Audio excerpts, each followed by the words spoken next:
ప్రకృతి తన గుండెను తెరిచి ఉంచిన పవిత్ర స్థలం. మట్టిని నీరు ఆలింగనం చేసుకునే అద్భుతమైన దృశ్యం. ఇక్కడ ప్రకృతి తన అతి సున్నితమైన రహస్యాలు చెబుతుంది. నేచర్ తన పునరుద్ధరణ శక్తిని ప్రదర్శిస్తుంది. ఆ ఆహ్లాదకరమైన సుందరమైన ప్రాంతమే చిత్తడి నేలలు. ఇలాంటి చిత్తడి నేలలు తెలంగాణలో కూడా ఉన్నాయి. దేశంలోని ఏ చిత్తడి నేలలకు లేని ప్రత్యేకతలు మన ప్రాంతంలోని ఆ చిత్తడి నేలకున్నాయి. కానీ అంతర్జాతీయ ఆదరణకు మాత్రం నోచుకోవట్లేదు. ఎన్నో స్పెషల్ క్వాలిటీస్ ఉన్నా ఆ చిత్తడి నేల చింత మాత్రం తీరట్లేదు. ఇంతకీ ఆ చిత్తడి నేలలు ఎక్కడున్నాయి? ఆ చిత్తడి నేలలకున్న ప్రత్యేకతలేంటి? Let's watch.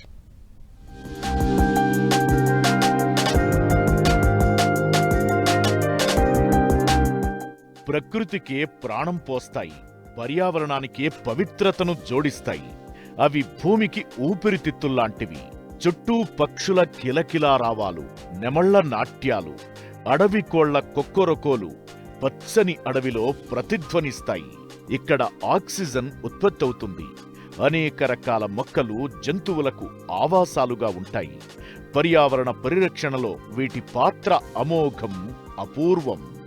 ప్రాణికోటికి ఎంతో ఉపయోగకరమైన చిత్తడి నేలలు చాలా అరుదుగా ఉంటాయి.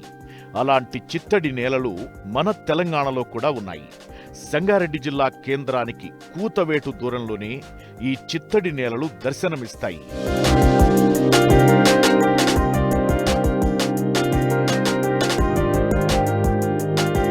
చిత్తడి నేలలు విశ్వవ్యాప్తంగా 2400 వరకు ఉన్నాయి. కాలగమనంలో ఇవి ప్రస్తుతం కనుమరుగయ్యే ప్రమాదం పొంచి ఉంది. అయితే వీటి ప్రాధాన్యాన్ని గుర్తించి పరిరక్షించాలన్న లక్ష్యంతో ఇరాన్లోని రామ్సర్లో 1971లో వివిధ దేశాల అనేక స్వచ్ఛంద సంస్థల మధ్య అంతర్జాతీయ ఒప్పందం కుదిరింది. అదే రామ్సర్ ఒప్పందం. ఇప్పటి వరకు 112 దేశాలు రామ్సర్ కన్వెన్షన్లో సభ్య దేశాలుగా ఉన్నాయి. చిత్తడి నేలలు ఇండియాలో 96 ఉన్నాయి. అత్యధికంగా తమిళనాడులో 16, ఉత్తరప్రదేశ్లో 10 చిత్తడి నేలలు ఉన్నాయి. గతేడాది మరో 2ంటికి రామ్సర్ సైట్ గుర్తింపు లభించింది. ఒకటి రాజస్థాన్లోని కోప్రా రిజర్వాయర్ కాగా మరొకటి ఛత్తీస్గఢ్లోని సిల్సేర్కు ఈ గుర్తింపు లభించింది. మంజీరాకు కూడా రామ్సర్ సైట్ గుర్తింపు వస్తుందని అటవీ శాఖ అధికారులు ఆశించారు. వెట్లాండ్ ఆఫ్ ఇండియాకు మంజీరా వెట్లాండ్ వివరాలను పంపించారు. కానీ ఆ అవకాశం దక్కలేదు.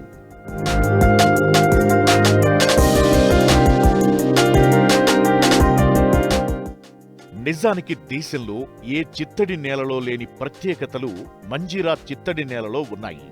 మంజీరా డ్యాం నుంచి సింగూరు డ్యాం వరకు 20 చదరపు కిలోమీటర్ల విస్తీర్ణం ఉంది. సింగూరు నుంచి మంజీరా వరకు 9 ద్వీపాలు ఉంటాయి.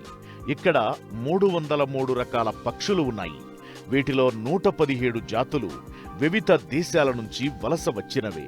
అంతేకాదు 14 జాతుల ఉభయచరాలు, 57 జాతుల చేపలు, 32 రకాల సీతాకోక చిలుకలు, 25 ఆర్కినిడ్స్, 20 రకాల తుమ్మెదలు, 31 రకాల సరీసృపాలు ఈ చిత్తడి నేలలో ఉండి ప్రపంచంలోనే ఓ అద్భుత నేలగా కనువిందు చేస్తోంది. రామ్సర్ గుర్తింపునకు కావలసిన లక్షణాలు ఇక్కడి చిత్తడి నేలలకు ఉన్నాయి.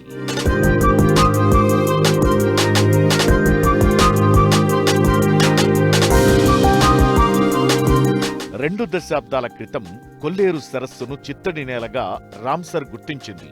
2024 నుంచి కేంద్ర ప్రభుత్వం చిత్తడి నేలల పరిరక్షణపై దృష్టి సారించింది. అమృత్ సరోవర్ అంటూ ఓ పథకాన్ని ప్రారంభించి బడ్జెట్లో నిధులు కూడా కేటాయిస్తోంది. చిత్తడి నేలల పరిరక్షణకు ఎన్నో కార్యక్రమాలను చేపడుతోంది. చిత్తడి నేలల ప్రాముఖ్యత గురించి ప్రజల్లో అవగాహన కల్పించే లక్ష్యంతో ప్రతి ఏటా ఫిబ్రవరి 2న ప్రపంచ చిత్తడి నేలల దినోత్సవంగా నిర్వహిస్తారు. అయితే ఎంతో ప్రాధాన్యత కలిగిన మంజీరా వెట్లాండ్ను అటు పాలకులు ఇటు అధికారులు సీరియస్గా తీసుకోవడం లేదు. చిత్తడి నేలలు, వెట్లాండ్స్ ప్రపంచవ్యాప్తంగా సుమారుగా 2400 చిత్తడి నేలలే ఉన్నాయని ఇప్పటివరకు గణాంకాలు చెప్తున్నాయి. అయితే మన 2 తెలుగు రాష్ట్రాల్లో ఒకటి ఆంధ్రప్రదేశ్లో కొల్లేరులో ఉంటే రెండోది తెలంగాణలో సంగారెడ్డి జిల్లా కేంద్రానికి కూతవేడు దూరంలో ఉన్నటువంటి మంజీరా అభయారణ్యంలో ఈ యొక్క చిత్తడి నేల ఉంది. ఈ చిత్తడి నేల యొక్క స్వభావం ఏంటంటే అంతర్జాతీయంగా ఉన్నటువంటి అనేక పక్షి జాతులు ఈ దీంట్లో కొలువై ఉంటాయి, అంటే నిలవై ఉంటాయి. అంటే కొన్ని వందల రకాల పక్షులు, ఉభయచర జీవులు ఈ యొక్క వెట్లాండ్లో ఉండే అవకాశం ఉంది. వెట్లాండ్ అనేది మనిషికి ఊపిరితిత్తులు ఎలానో ఈ భూమికి అలాంటిది. తెలంగాణ మొత్తంలో ఏకైక వెట్లాండ్గా ఉన్నటువంటి ఈ యొక్క మంజీరా వెట్లాండ్కి సంబంధించి ఇప్పటివరకు రాష్ట్ర ప్రభుత్వం కానీ ఇక్కడ జిల్లా అధికార యంత్రాంగం కానీ చాలా వరకు అయితే వెట్లాండ్ బోర్డుకి సమర్పించింది. అంటే భారతదేశంలో సుమారుగా ఇప్పుడు 96 వరకు వెట్లాండ్స్ ఉన్నాయి. ప్రపంచవ్యాప్తంగా 2400 చిల్లర ఉంటే భారతదేశంలో 96 వరకు ఉన్నాయి. ఈ 96లో ఇది అత్యంత ప్రాధాన్యత కలిగినటువంటి వెట్లాండ్గా ఇప్పటికే శాస్త్రవేత్తలు గుర్తించారు, పర్యావరణవేత్తలు అయితే గుర్తించారు. అనేక రకాల సరీసృపాలు, తర్వాత అకశేరుకాలు, అనేక రకాలైనటువంటి పక్షి జాతులు, జీవజాతులు నెలవైనటువంటి ఈ ప్రాంతం మొత్తం కూడా 9 దీవులు ఉన్నాయి. ఇక్కడ మొత్తం 9 దీవుల్లో కూడా అనేక రకం వృక్ష జాతులతో పాటు పక్షులు, అనేక జీవజాతులు నెలవైనటువంటి ఈ ప్రాంతాన్ని కాపాడుకోవాల్సిన బాధ్యత ఇటు స్థానిక ప్రజలకు కూడా ఉంటుంది. స్థానిక ప్రజలు కూడా ప్రజాప్రతినిధి మీద ఒత్తిడి తేవాల్సిన అవసరం ఉంది. ఎందుకంటే ఇంత వైవిధ్యమైన ప్రాంతం ఎక్కడా లేదు. తెలంగాణ రాష్ట్రంలో ఏకైక వెట్లాండ్గా ఉన్నటువంటి ఈ యొక్క మంజీరా అభయారణ్యం ఏతుందో దీన్ని కాపాడుకోవాల్సిన బాధ్యత అందరిపైన ఉంది.